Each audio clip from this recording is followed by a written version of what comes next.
ਇਹ ਚੰਗਾ ਜਿਹਾ ਜਹਾਜ਼ ਜਿਹੜਾ ਉਹ ਹੁਣ ਆ ਗਿਆ, ਅਤੇ ਉਹ ਮਾਈ ਦੇ ਆਪਣੇ ਗੱਲ ਹੀ ਪੈ ਗਿਆ।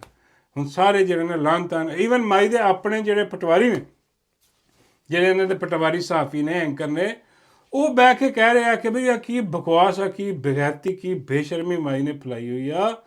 ਇਹ ਇੰਨੀ ਸਖਤ ਤਨਕੀਦ ਹੋ ਰਹੀ ਹੈ ਮਾਈ 'ਤੇ, ਲੇਕਿਨ ਮਜ਼ਾਲ ਆ ਕਿ ਮਾਈ ਜਿਹੜੀ ਆ ਉਹ ਟਸ ਤੋਂ ਮਸ ਹੋਈ ਹੋਏ, ਕਿਉਂਕਿ ਮਾਈ ਨੂੰ ਪਤਾ ਕਿ ਬਈ ਮੇਰੇ ਪਿਓ ਦਾ ਰਾਜ ਹੈ ਇੱਥੇ। ਬਾਬਾ ਜੀ ਕਹਿੰਦੇ ਪੁੱਤਰ ਪਿਓ ਦਾ ਨਹੀਂ, ਉਹਦਾ ਰਾਜ ਆ ਬਾਬਾ ਜੀ ਦੇ ਭਰਾ ਦਾ। ਬਾਬਾ ਜੀ ਕਹਿੰਦੇ ਭਰਾ ਕਿਹੜਾ ਭਰਾ ਐਤਾ ਕਰਾਉਣਾ, ਇਹ ਉਹ ਹਿਸਾਬ ਕਿਤਾਬ ਇਸ਼ਕ ਮਸ਼ੂਕੀ ਦਾ ਰਾਜ ਹੈ ਇਹਨਾਂ ਦਾ। ਹਾਂ ਆ ਲੱਗੀ ਉਹਨੇ ਆਪਣੇ ਉਹਨੂੰ ਕਿਹਾ ਜਾਨੂ ਨੂੰ ਕਿ ਜਾਨੂ ਇੱਕ ਜਹਾਜ਼ ਲੈ ਦੇ। ਮੈਂ ਕਿਹਾ ਬਾਬਾ ਜੀ ਇਹ ਤਾਂ ਉਹਨੂੰ ਵੀ ਕਹਿ ਸਕਦੀ ਸੀ ਸ਼ਬਦ ਨੂੰ। ਬਾਬਾ ਜੀ ਕਹਿੰਦੇ ਸ਼ਬਦ ਨੇ ਥੋਕਰ ਜਹਾਜ਼ ਹੀ ਦੇਣਾ, ਥੁੱਕ ਲਾ ਕੇ ਬੱਚੇ ਬਣਾਉਂਦੇ ਕਾਗਜ਼ ਵਾਲਾ ਉਹ ਵਾਲਾ, ਅਤੇ ਉਹ ਲੈ ਕੇ ਬੈਠਾ। ਅਤੇ ਉਹ ਜਿਹਦੇ ਕੋਲ ਹੈ ਸਾਰੀ ਪਾਵਰ, ਉਹ ਅੱਜ ਕੱਲ੍ਹ ਜਾਨੂ। ਹਾਂ ਉਹ ਜਾਨੂ ਨੇ ਕਿਹਾ ਹੋਣਾ ਕਿ ਲੈ ਦੇ, ਉਹਨੇ ਲੈਤਾ। ਹਾਂ ਹੁਣ ਸਾਰੀ ਦੁਨੀਆ